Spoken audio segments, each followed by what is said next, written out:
week 15, lesson 6. Okay, so I want to start by showing you this problem.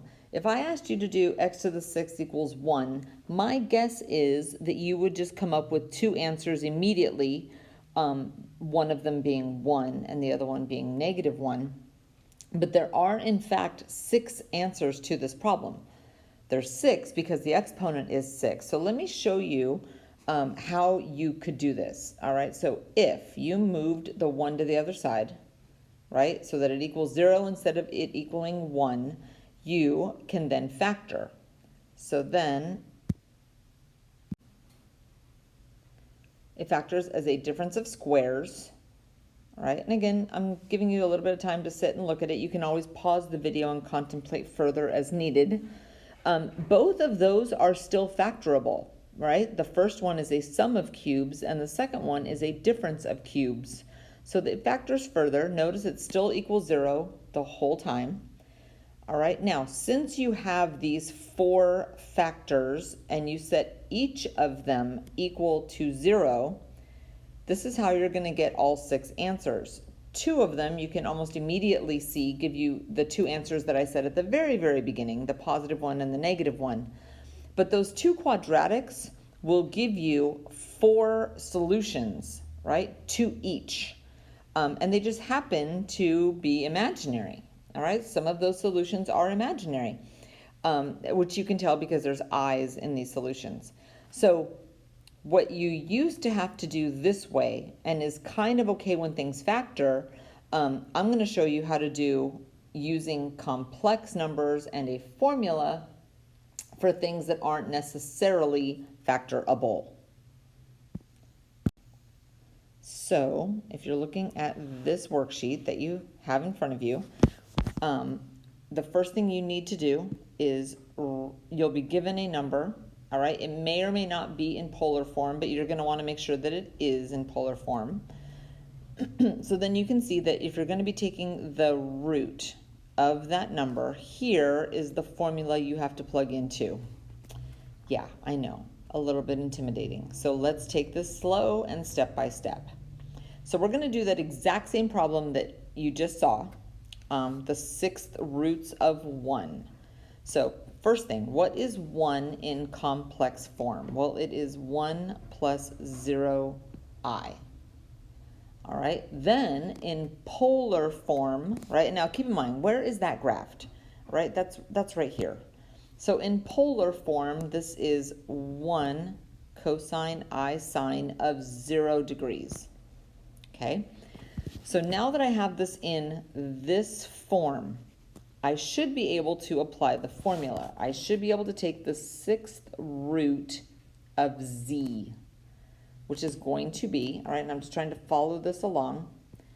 It's the 6th root of the radius, and the radius here is 1.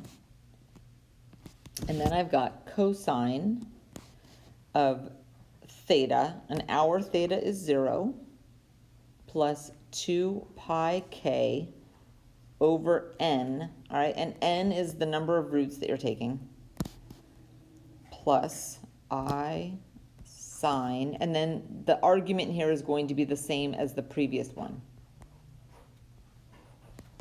Okay, so there's the formula. Now, does this seem to look like those 6 answers you just saw a little bit ago? No, not at all. All right, and the reason is that we need to plug 6 different k values in to get all 6 solutions.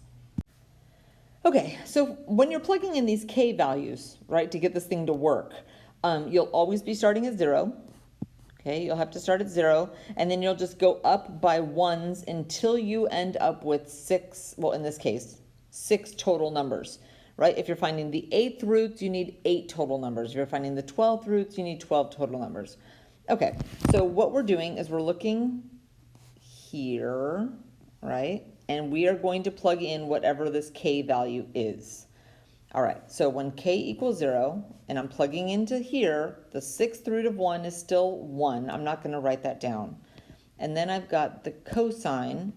Let's see if I put 0 in here. Okay, that's 0 plus I sine. And then this is always going to be the same, right? Those two angles are always going to be the same. So once you've done one of the computations, you've done the other. All right, so now let's think about that. What is the cosine of 0 plus I sine of 0? Well, 0 has an ordered pair of 1, 0. So let's see, the cosine is 1.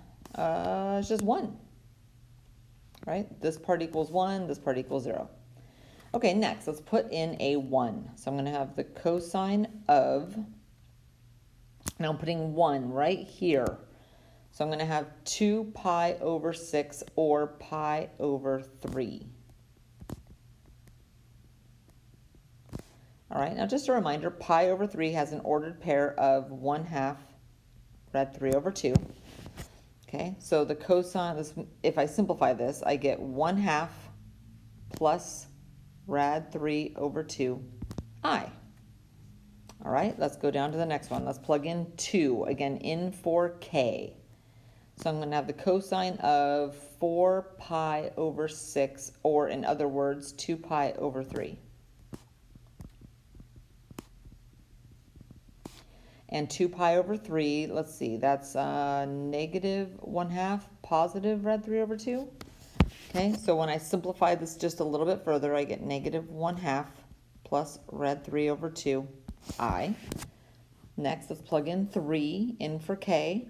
So I'm going to get the cosine of 6 pi over pi, I sine of pi. All right, now pi's coordinates are negative 1, 0. So I get, when I plug stuff in, I get negative 1. When I plug in 4, 2 times pi times 4, that's 8 pi over 6 or 4 pi over 3.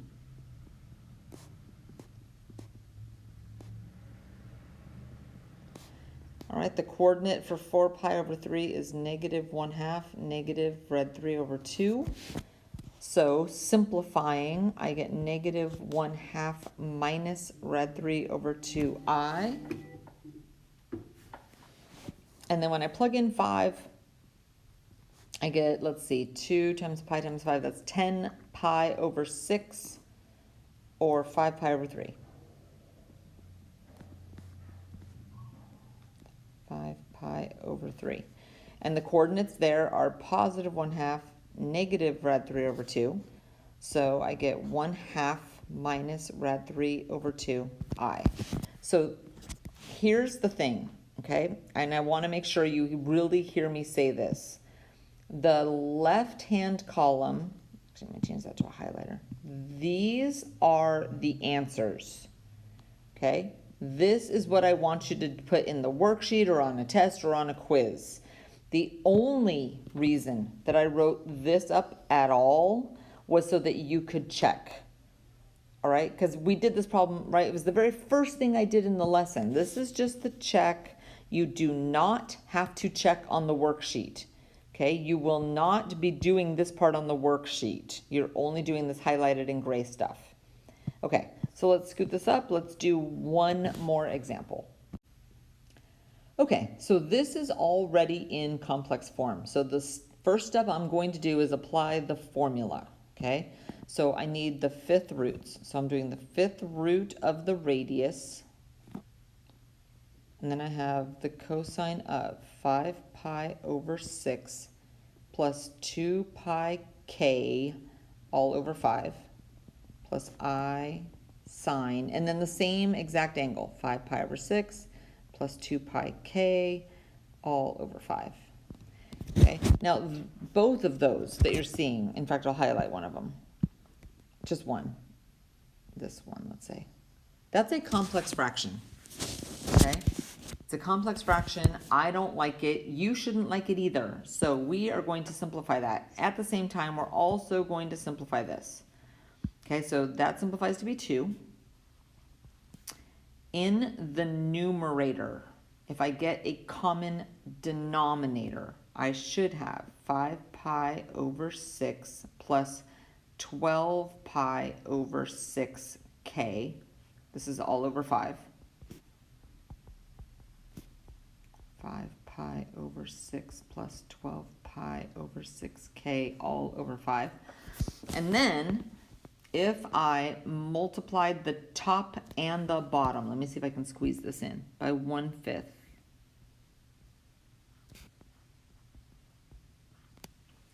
All right, which is allowed because that's a 1, then I would end up with a 1 in my denominator.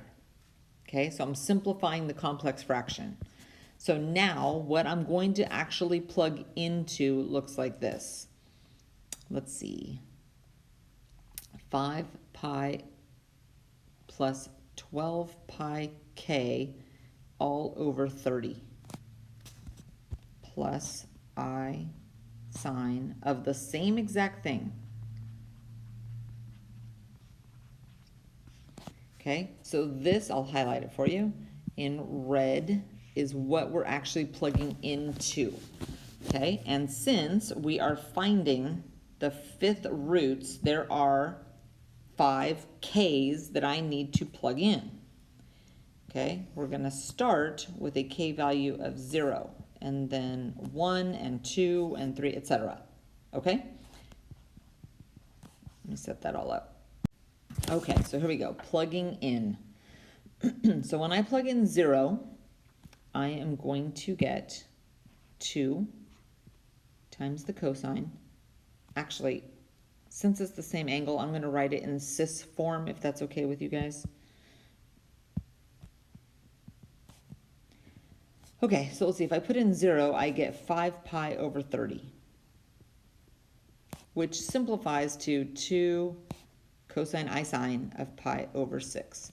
That's it. You don't have to go any further. You don't have to tell me what the ordered pair is. You don't have to check it. That's it. That's one of your 5 answers. Okay, next. Again, I'm still plugging in there. I just have to plug in a 1 in for k, right? A 1 in for k. So that makes that 12 pi plus 5 more pi. That's 17 pi over 30. Okay, let's plug in 2. So if I put a 2 in for k, that makes that 24 pi, right? 24 plus 5 more is 29 pi over 30. Next, let's plug in 3. That makes that 36 plus 5 more, 41 pi over 30. All right, and the last one, if I plug in 4, that's 48 plus 5 more. So 53 pi over 30. So as ugly as they look, and I'll highlight them for you, these are your 5 answers.